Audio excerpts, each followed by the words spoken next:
The second annual Paw Paw Festival. Wouldn't be the Paw Paw Festival without a Paw Paw in Louisville, Kentucky. In Louisville, Kentucky. You have to have two genetically different pawpaws to produce fruit. That's sweet. This is amazing.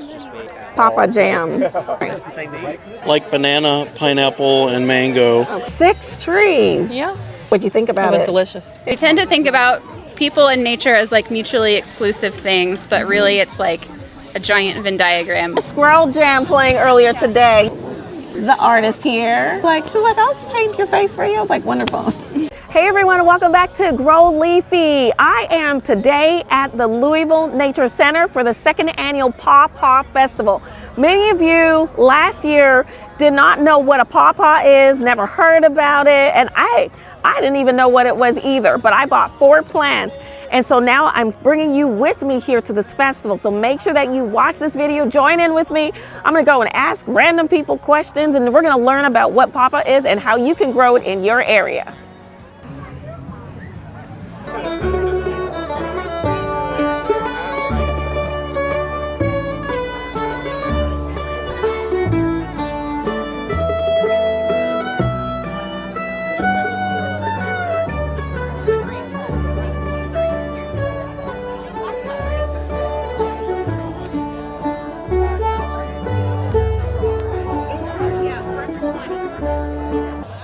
All right, so I actually ran into the Louisville Nature Center Executive Director, Rebecca. It's so nice to meet you. Nice to meet you. And so this is the second annual Paw Paw Festival. And I know many of you wanted to know last year, like, what is a pawpaw and can it even grow in your area? But if you can tell us a little bit about this festival, Sure. That would be really great.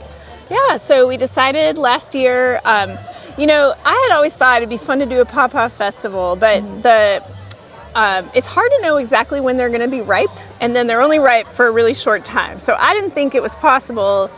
And one of our part-timers came to me last year and said, let's do it, let's make it happen. So we reached out to Kentucky State University, who has a big program that helps support pawpaws and helps people learn how to grow them.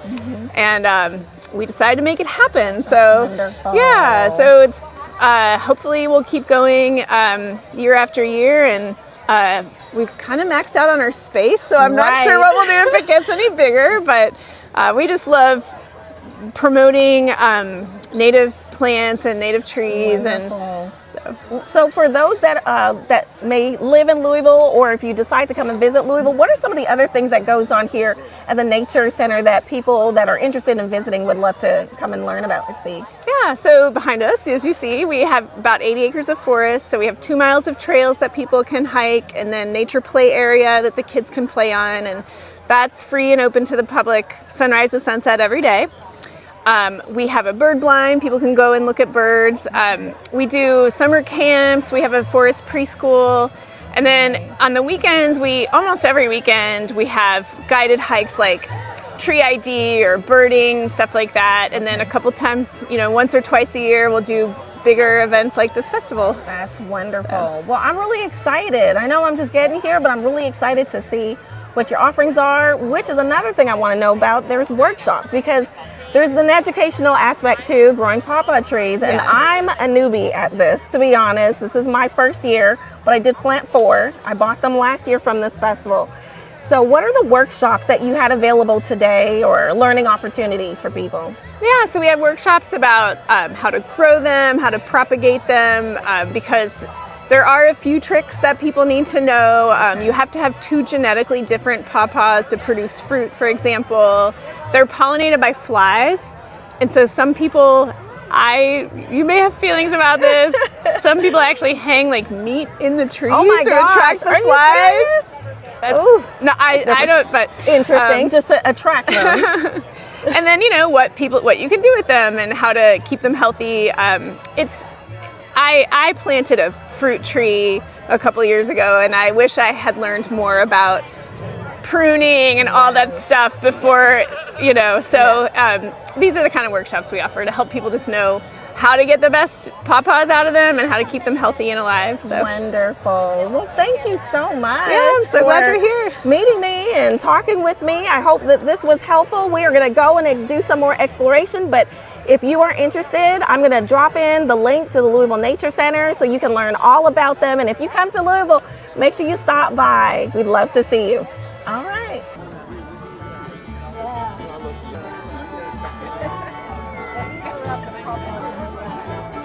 How are you doing?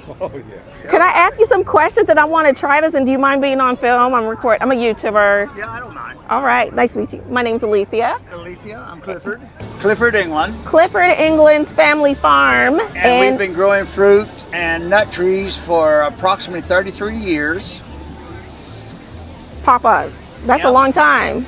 And we specialize in exotics, such as jujube, Okay. chi, persimmon and pawpaw, Okay. Asian pear, exotic apples, Oh, quince, medlar, and I know I'm leaving some out. okay. Yeah.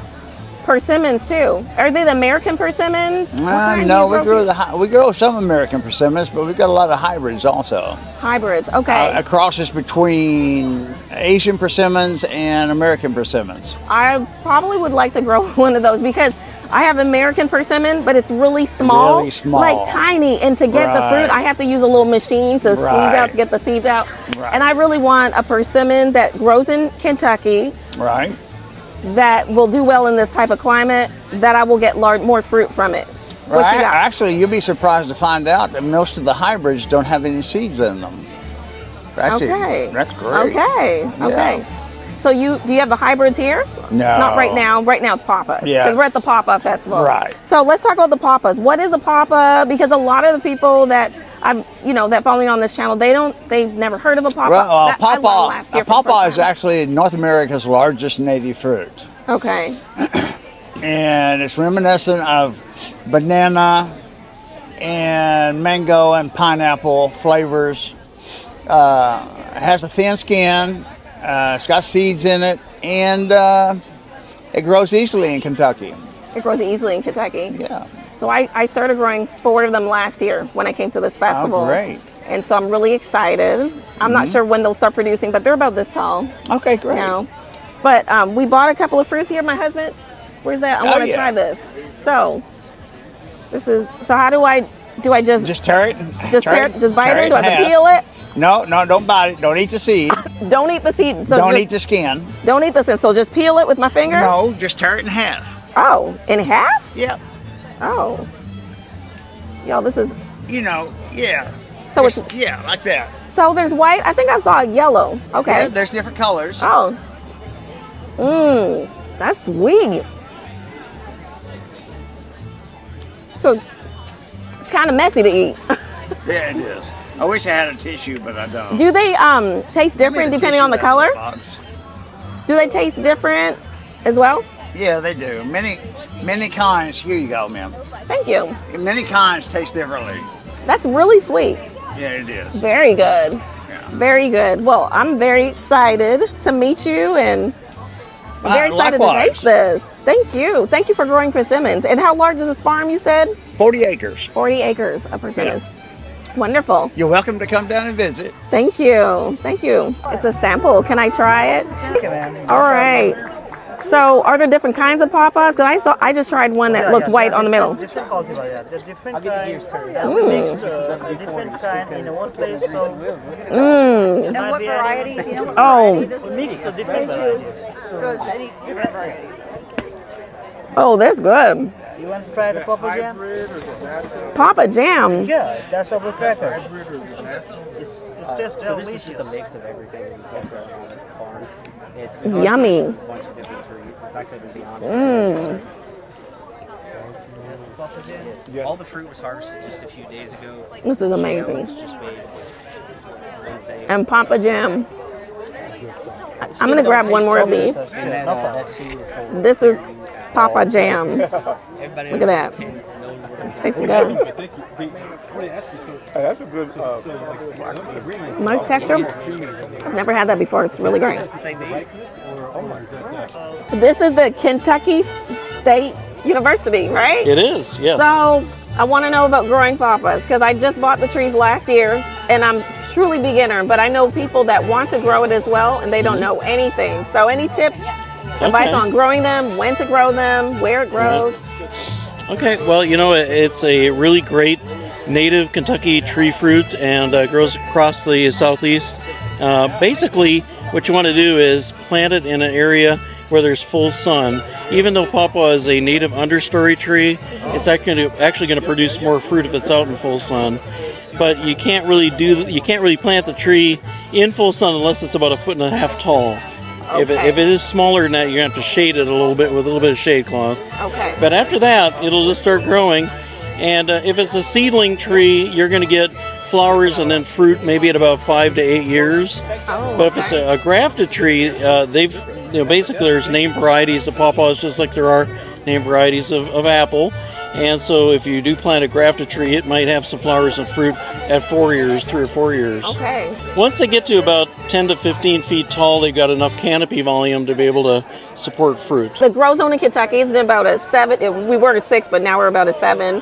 Yeah, So- that's true. Yeah, we're about a 6B, I think, and 6B, 7. maybe it's a little more like 7 down in the western part of the southern Right. part of the state. So we're a little warmer maybe than we used to be, but we're also a little more variable with some of the things going on. Do you know if there are other states, like considering the grow zone, are there other places, not just in Kentucky, that can grow pawpaws, or maybe even countries, like other places? So as long as it's in the United States, as long as it's zone 5 to 9, Okay. you'll be okay, or maybe even to 8. Because you do need a little bit of chilling. Okay. But they can be grown as far north as Zone 5, some of southern Iowa, some of those states. But they are grown in other countries. Actually, there's a lot of international pawpaw production going on. Oh, okay. South Korea is a big producer of pawpaws. Okay. Some of the kind of Croatia actually has a lot of plantings too. Okay. So it's kind of random, but there's actually plantings all across the world. Right. And how would you describe how it tastes, like the flavor? How do people describe it? So, we usually say pawpaw is kind of a combination of tropical flavors like banana, pineapple, and mango. Okay. And, sometimes they'll have a little more melon aftertaste or other flavors, just like with apples with different flavors. There'll be some that have a little more of one or the other, banana, pineapple, or mango. Okay. Yeah. All right. Well, thank you. What's Great. your name? I'm Kirk Pomper. Kirk Pomper. Yeah, I'm a professor of horticulture at Kentucky State. Yeah. Wonderful. Well, nice to meet you. Thank you so much for answering my questions. Yes. And if anybody has additional research or things they want to look into just to learn more, Yes. I see some resources here. Could they go to your website somewhere to learn more? Yes, if you go to the Kentucky State University website and if you put in search for pawpaw, you'll have a whole page. All these different extension bulletins and other resources are there for folks. So, yeah, well, that's great. I'm really glad you came out to festival day. Yes, Thank you. Of course. Thank you Yeah. for your time. Take care. Thank you. 6 trees. Yeah, You're going to be full of pawpaws. I'm ready for them. I'm ready for them. So yeah, the gentleman over at the university, he was saying it can vary between 4 to 8 years for Okay. growing. I bought 4 last year. Did you get any fruit yet? Not yet. No, 'Cause they're not yet. It was Okay. just, they're still babies. They Yeah. were little like this, but they grow very fast. Okay, I'm ready for them. So in the first year, I think I bought it and it was like this, and then it grew up to about okay. 4 feet. Yeah, really fast. I planted some earlier in the spring Yeah. that I bought from one of the extension offices, I think, and I Yeah. planted those, and they haven't grown a lot yet. But Yeah. I did them in the shade, and I think you can put them in the sun too. In the sun. Yeah. So you garden? Yes. You do? Yes, Tell yes. me about it. I didn't do a lot this year, but we like to garden, and we grew sweet corn this year. We grew about an acre of sweet corn. An acre of sweet corn. Are you on a farm? Yes, I'm on a farm in Henry County. Okay. So we fed a lot of people this year with our corn. Oh, that's wonderful. When Henry County, is that near Bloomfield? No, like out 71 almost to Carrollton, like that Okay, way. okay. Yeah, like heading up to Cincinnati. Got it. Yeah. So how did you hear about the Pawpaw Festival? I saw it last year, but my daughter had a softball game, so I couldn't make it, and I really wanted to make it this year. So That's I had awesome. never had one before. This is my first time. What'd you think about it? It was delicious. It was delicious. Yes, I liked it. What did it remind you of, the flavor? Banana and a mango, I think, mixed together. Yes. So good. Yes, it was very And good. I learned that there's 2 different kinds of, I mean, I don't know 2, there might be others, but I tried yellow last year and then I sampled yellow this year and that tastes like mango, but then there was a white one. I don't know. I don't tried the know. orange and I really liked that one. Yeah. And then I had one that was a lighter color, but I thought it was less ripe, so Yeah. I'm not sure. Yeah. But it was delicious also. Just wasn't as strong of a flavor. It was very mild. Yeah. But So it's gonna be a surprise. You don't know. Yeah, and I you got don't the know. seeds. Yeah, and we're gonna plant the seeds Plant too. the seeds. So I don't know what Awesome. we're gonna have, but we're ready for it. We're gonna try them all and see. I think we should grow as much as we can. Why not? We Why have all not? this space and grow as much as we can eat. I have a feeling that maybe in about 15 years from now, there's gonna be pawpaw trees everywhere because of this festival. Yes, I And think people so being too. introduced to it and the awareness of it. Yes, I think so too. So, I think it's great. Why not? awesome. They're native here. Yeah. More native. Good for the plants. Good for all of us, right? Yeah. Yeah. So it's nice to meet you. Nice I to didn't even meet get you. your name. I'm Nikki Broderick. Nikki, Yeah. Alethea. Nice to meet Nice you. to meet you. So my name is Rebecca. Okay. I'm a geography student at U of L. So I'm doing my thesis right now, part of why I came here. And so I'm studying like urban green spaces for my thesis. So that means, our parks, our nature centers, the botanical garden even. Wonderful. So what are you doing here today at the what? So I need to talk to visitors today. Okay. So and I figured this is a big space of like 60 acres or something like that. Yes. So I needed to be able to find a time when people were here. Yeah. So what have you learned about what you're studying, your research? I'd love to know. So I'm trying to find out because we tend to think about people and nature as like mutually exclusive things, but really it's like a giant Venn diagram with a lot of overlap. And I'm finding that a lot of people here are drawn to this space because they do, it does make them feel at peace, and it does make them feel connected to their surroundings, and there are so many people trying to bring that into their lives and take it home, which is kind of what I'm trying to advocate for, is not to think of oh, it's my city, my apartment building is over here, and then nature is the place I go visit. Okay, we're all one with it, and we're all connected with our nature and with each other. Yeah. And we need each other in order to survive. Yes. And we need nature as well. It helps us. We're part of it. Yeah. We are part of it. That's wonderful. So how long do you have? I graduate in May. Wow. If all goes well. Yes. Well, congratulations. Thanks. Is this a master's or doctorate? It's a master's. It's a master's. Very good. Yeah. And tell me one more time, what's your master's going to be in? Geography. Geography. That is awesome. Yeah. All right. Take care. Thanks, Nice to you too. meet you. Nice to meet you. I'm gonna get the little swoop in there because that's really cute and adorable. Thank you. I'm so excited. The artist here. Credits to her. All right. We were just sitting here. She's like, I'll paint your face for you. I was like, wonderful. All right. So, all right. This is wonderful. We got to go make one other stop. This is so relaxing. I can stay here all day.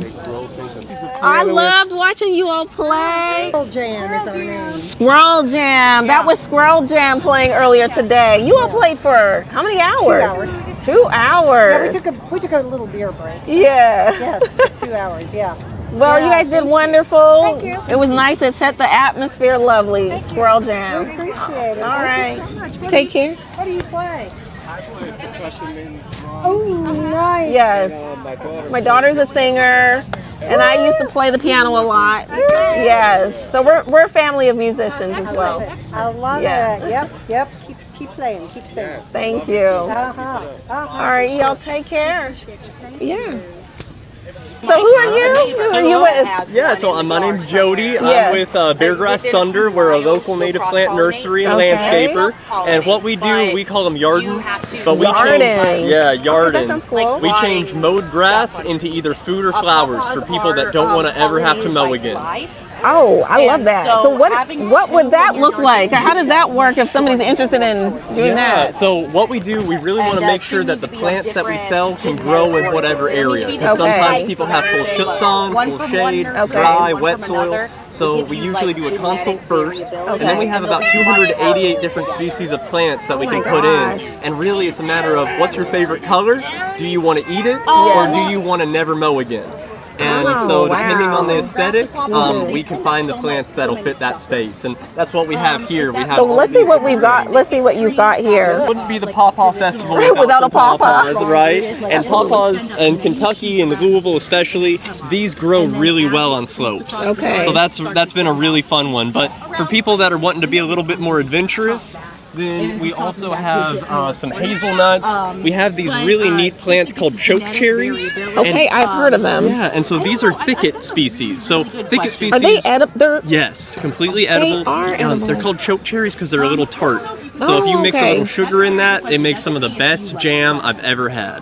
Now, are those native plants that I would just see growing, but I wouldn't know how to identify them? On the roadside, yes. The native plants to the eastern United States normally, you'll see them growing in the roadside. You'll see them growing just like wild. And a lot of times people are like, well, no, I see them on the side of the road. They can't be edible. Actually, they are. They just are usually not commercially viable for supermarkets, which is why you can't see them in the stores.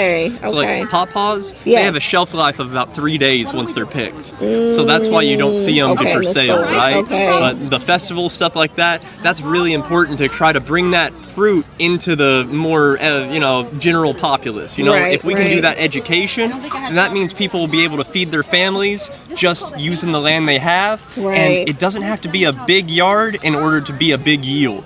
And that's really important. So people that have small spaces, growing spaces, can do things like this. And one of the things that I really love are if you have a small space, a small yard. So what we have here, this is a passion fruit vine. Okay. And so this is a native. That's what I have. Yeah. So this is. I didn't remember what it was or what it was. So if you've ever had a Capri Sun, this is the native Kentucky plant. This will actually turn into a passion fruit. An actual passion fruit? Yeah, in Louisville, Kentucky. In Louisville, Kentucky. That is frost. You can deal with it in winter and the seeds will be okay for next spring. I always recommend start small.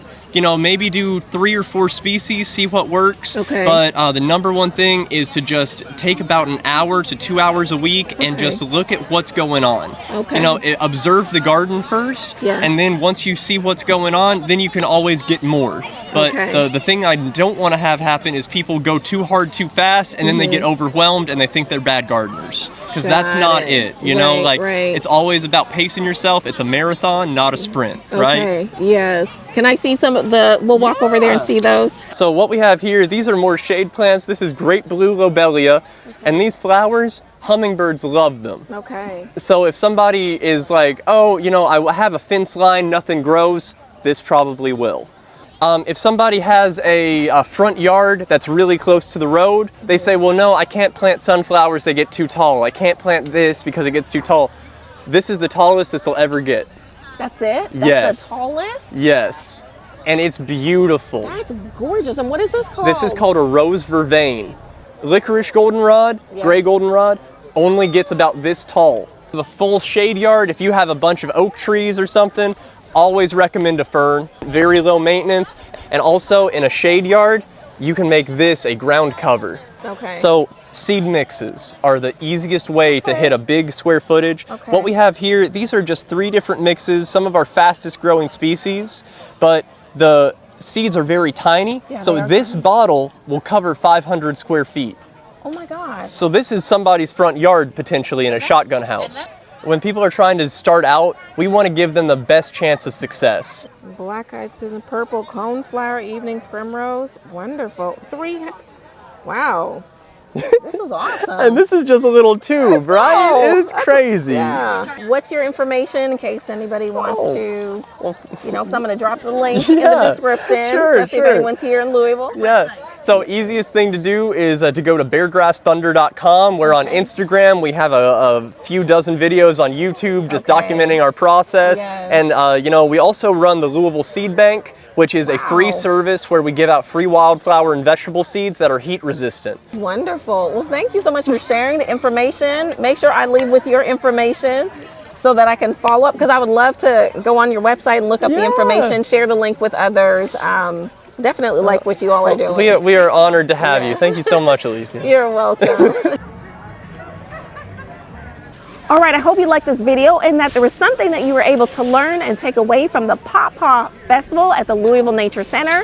I'm going to put links in the description to the different interviews of different organizations I may have met with, but I hope you enjoyed it and learned something new.